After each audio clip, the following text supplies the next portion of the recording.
भारत और चीन के बीच लंबे समय से LAC यानी कि लाइन ऑफ एक्चुअल कंट्रोल पर तनाव बना हुआ है।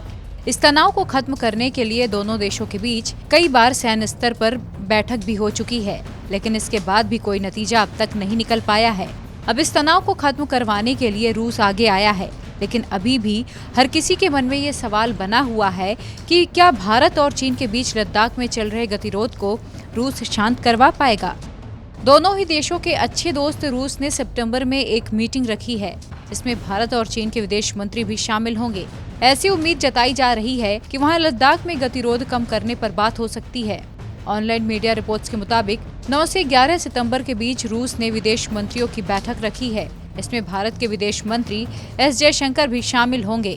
यहाँ चीन के विदेश मंत्री वांग यी भी होंगे। आपको बता दें कि 15 जून को गलवान में हुए खूनी संघर्ष के बाद पहली बार दोनों विदेश मंत्री आमने सामने होंगे। हालांकि इससे पहले 23 जून को दोनों के बीच वीडियो कॉन्फ्रेंसिंग से बात जरूर हुई थी। उस वीडियो कॉन्फ्रेंस की वजह भी रूस ही था। तब ये बातचीत RIC मतलब रूस, इंडिया, चीन के विदेश मंत्रियों के बीच हुई थी। दोनों विदेश मंत्रियों ने मामले को ज्यादा न बढ़ाने के लिए 17 जून को फोन पर भी बातचीत की थी। वहीं आपको ये भी बताते चलें कि विदेश मंत्रालय के प्रवक्ता अनुराग श्रीवास्तव ने साफ तौर पर ये कह दिया है कि जयशंकर को रूस की तरफ से वहां आने का न्योता मिला है। ये मीटिंग शंघाई कॉरपोरेशन ऑर्गेनाइजेशन की है, जिसे मॉस्को में किया जा रहा है। आपको बताते चलें कि भारत और चीन के बीच पिछले कुछ महीनों से लगातार गतिरोध चल रहा है। ताजा विवाद गलवान घाटी से शुरू हुआ था। वहां 15 जून को हिंसक झड़प हुई थी, जिसमें भारत के 20 जवान शहीद हो गए थे। चीन ने साफ ये नहीं बताया, लेकिन उसके भी करीब 40 जवान इस झड़प में मारे गए थे या फिर घायल हुए थे। चीन अब भी बॉर्डर पर अपनी हरकतों से बाज नहीं आ रहा है और वह गलवान से तो पीछे हट गया, लेकिन पैंगोंग झील के आसपास अपने सैनिकों की लगातार बढ़ोतरी कर रहा है।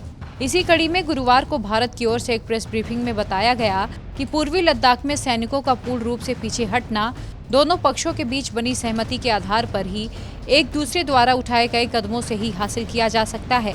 अतीत में सीमा से जुड़े मुद्दों का समाधान कूटनीति के जरिए ही निकाला गया है। विदेश मंत्रालय के प्रवक्ता अनुराग श्रीवास्तव ने कहा कि पूर्ण रूप से पीछे हटने के लिए प्रत्येक पक्ष को LAC पर अपनी ओर नियमित चौकियों की तरफ सैनिकों की पुनः तैनाती करने की जरूरत है और ये दोनों पक्षों के बीच बनी सहमति के आधार पर एक दूसरे के द्वारा उठाए गए कदमों से ही हासिल किया जा सकता है। अनुराग श्रीवास्तव ने कहा कि पूर्वी लद्दाख में सैनिकों का पूर्ण रूप से पीछे हटना दोनों पक्षों के बीच बनी सहमति के आधार पर एक दूसरे द्वारा उठाए गए कदमों से ही हासिल हुआ है। उन्होंने कहा कि ये ध्यान में रखना महत्वपूर्ण है कि इसे हासिल करने के लिए दोनों पक्षों को सहमत बिंदुओं पर कदम उठाने की जरूरत है। ये खबर आपको कैसी लगी, हमें कमेंट सेक्शन में जरूर बताएं। बाकी देश और दुनिया की तमाम खबरों के लिए आप देखते रहिए TV9 भारतवर्ष। अड़ी सोमवार से शुक्रवार शाम 6 बजे सिर्फ TV9 भारतवर्ष पर।